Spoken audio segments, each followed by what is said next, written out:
সন্ধ্যাবেলায় কিছু খেতে ইচ্ছা হলে এরকম চিকেন পকোড়া কিন্তু সহজেই বানিয়ে খেতে পারো।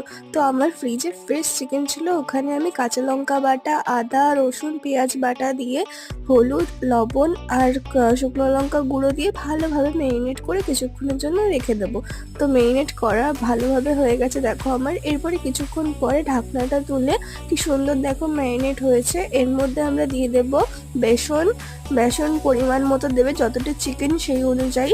আর তারপরে চালের গুঁড়ো দিয়ে দেবো আর একটুখানি কর্নফ্লাওয়ার, কিছুটা ধনেপাতা কুচি আর কিছুটা পেঁয়াজ দিয়ে ভালোভাবে, আমি যেরকমভাবে মেখেছি ওরমভাবে ভালো করে মেখে নিয়ে তারপর তেলের মধ্যে ছেড়ে দিয়ে এপিট ওপিট করে লাল লাল করে ভেজে তুলে নিলেই রেডি আমাদের চিকেন পকোড়ার রেসিপি।